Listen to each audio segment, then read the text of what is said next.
जय हिंद। आज के वीडियो हम लोग देखने वाले हैं एमएससी फर्स्ट सेमेस्टर का जो हमारा सब्जेक्ट है इनऑर्गेनिक केमिस्ट्री का बहुत ही इंपॉर्टेंट टॉपिक देखेंगे। आज हम लोग some simple reaction of the covalently bonded molecules, सहसंयोजक आवंधित अणुओं की कुछ सरल अभिक्रियाएं। ये एग्जाम में अक्सर लॉन्ग टाइप क्वेश्चन में पूछा जाता है, जिसको आप नोट्स पीडीएफ में देखेंगे और याद करेंगे और इसको लिख सकते हैं और स्क्रीनशॉट भी ले सकते हैं।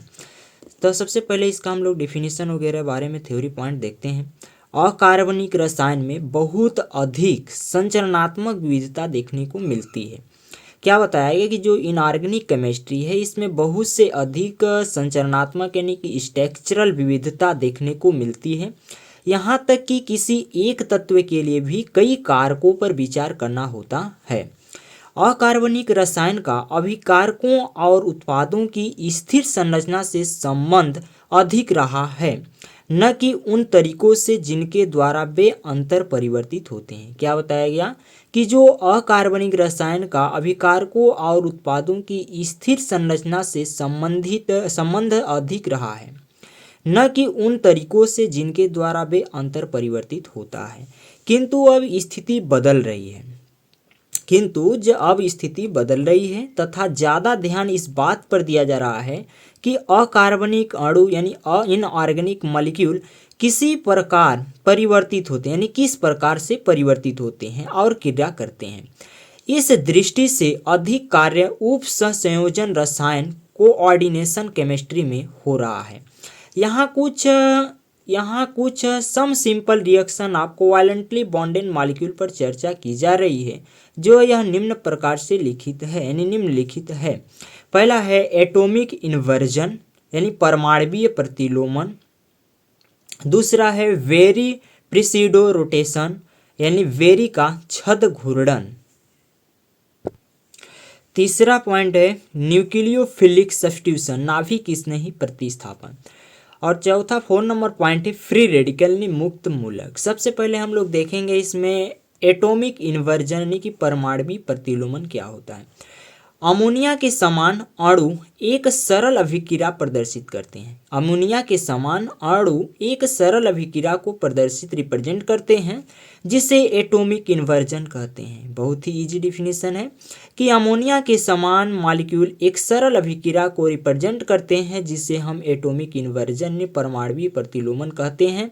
यहाँ तेज आंधी में छाते के उलट जाने के समान होता है। क्या बता रहा है कि यह स्ट्रक्चर जो है यह तेज आंधी में छाता जो होता है उसके उलट जाने के समान होता है। अर्थात हाइड्रोजन एटम का नाइट्रोजन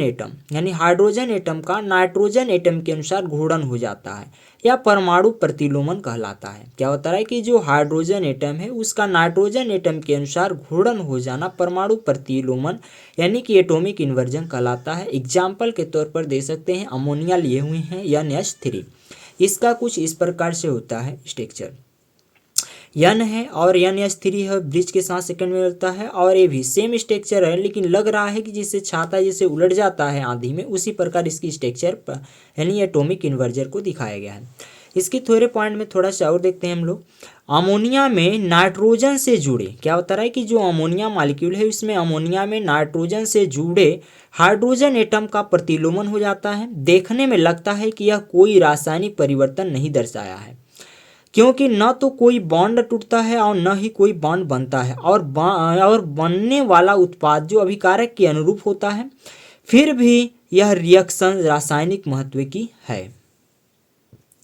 अब हम लोग का जो दूसरा टॉपिक है वो है वेरी प्रिसिडो रोटेशन है वेरी का छद घूर्णन। PF5 में फ्लोरीन परमाणु, क्या बता रहा है कि जो PF5 मॉलिक्यूल होता है इसमें जो फ्लोरीन एटम होता है उसमें फ्लोरीन एटम यानी कि F एटम में एक दूसरे से अलग देखना NMR से भी संभव नहीं होता है। क्या बता रहा है कि जो PF5 में जो फ्लोरीन परमाणु होता है उसको एक दूसरे से अलग देखना NMR से भी संभव नहीं होता है, क्योंकि फ्लोरीन एटम एक दूसरे से जल्दी बदल जाते हैं। इस अभिक्रिया में mechanism ground structural trigonal bipyramidal TBP से स्क्वायर पिरामिडल SP ट्रांजिशंस अवस्था में परिवर्तित होकर पुनः नई TBP ट्राइगोनल बाइपिरामिडल स्ट्रक्चर में परिवर्तित हो जाता है। इस प्रक्रिया में फ्लोरीन परमाणु की पूर्णतः अदला बदली हो जाती है। यह प्रक्रिया पहली बार बेरी नाम के वैज्ञानिक ने 1960 के द्वारा दी गई थी, अतः इसे बेरी का छद घूर्णन बेरी पेसिडो रोटेशन कहा जाता है। यह बेरी जो पेसिडो रोटेशन है इसको सर्वप्रथम बेरी नाम के वैज्ञानिक ने 1960 में दिया था, इसलिए इसको बेरी छद घूर्णन बेरी पेसिडो रोटेशन कहा जाता है। इसका एग्जाम्पल आप लोग देख सकते हैं।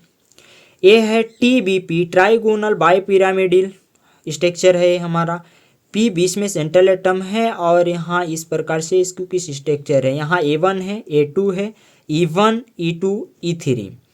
इसका इन्वर्जन किया गया जिसे E1 सेम है, A1 A2 सेम है और E2 E3 E1 इस प्रकार से, और AsP है स्क्वायर में आ गया, देख सकते हैं इसकी स्ट्रक्चर, और फिर पुनः अपनी स्थिति में आ गया है।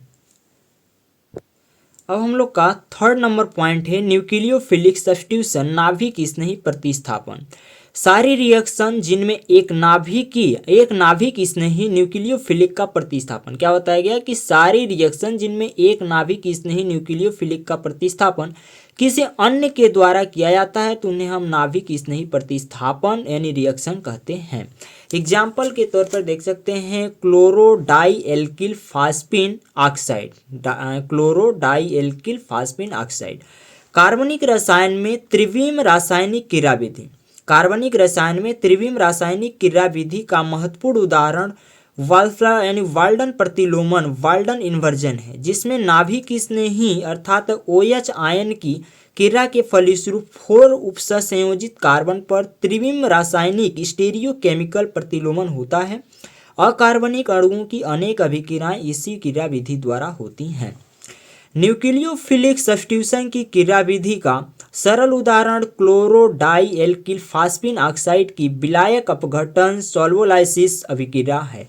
इसकी एग्जाम्पल कुछ इस प्रकार से है, जिसका स्क्रीनशॉट लेकर आप देख सकते हैं।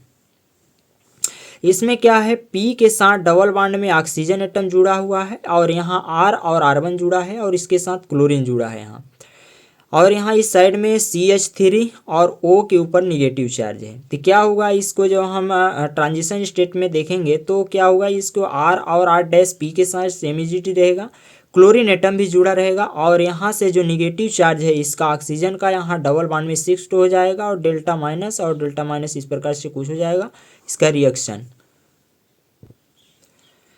यह अभिक्रिया फास्फोरस परमाणु के विन्यास के प्रतिलोमन के साथ होती है, प्रमुखतः तब जब जुड़ने और पृथक होने वाले समूह अत्यधिक ऋण विद्युतीय होते हैं और उस समय भी जब पृथक होने वाला समूह अत्यंत सुगमता से पृथक हो जाने वाला समूह हो। घूर्णन यानी कि ध्रुवण घूर्णक ऑप्टिकली एक्टिव सिलेन का क्षारकीय उत्प्रेरकों द्वारा सरलता से रेशमीकरण हो जाता है, क्योंकि पंच उपसंयोजक 5 कोऑर्डिनेट माध्यमिक यौगिक पर्याप्त स्थायी होते हैं। ये प्रतिस्थापकों के पूर्णतः व्यामिश्रण और क्षारक को त्याग के साथ बेरी छद घूर्णन प्रदर्शित करते हैं, फलस्वरूप रेशमित सिलेन प्राप्त होता है। अब हमारा का लास्ट टॉपिक, चौथा नंबर का जो टॉपिक रहने वाला वह है हमारा फ्री रेडिकल यानी कि मुक्त मूलक। जब वातावरण की ऑक्सीजन परावैंगनी प्रकाश के साथ क्रिया करती है, क्या बताया गया कि जब वातावरण की ऑक्सीजन परावैंगनी प्रकाश के साथ क्रिया करती है तो वह दो ऑक्सीजन मुक्त मूलक में टूटती है। ये ऑक्सीजन मुक्त मूलक वातावरण में उपस्थित O2 मुक्त मूलक के साथ क्रिया करती है और O3 ओजोन का निर्माण यानी फॉर्मेशन होता है। इसका एग्जाम्पल कुछ इस प्रकार, O2 इसको हीट दिया गया Hb, तो ऑक्सीजन 2 भागों में टूट गया, ऑक्सीजन प्लस ऑक्सीजन, फिर ऑक्सीजन यानी O2 की क्रिया O से कराया गया तो ओजोन हमको प्राप्त हो जाता है यानी कि O3, 3O2 plus HNO 2O3 हमको ओजोन प्राप्त होता है। वीडियो कैसा लगा कमेंट बॉक्स में बताएं, वीडियो को लाइक करें और चैनल को सब्सक्राइब करें। मिलते हैं नेक्स्ट टॉपिक के अंतर्गत, तब तक के लिए thanks for watching this video.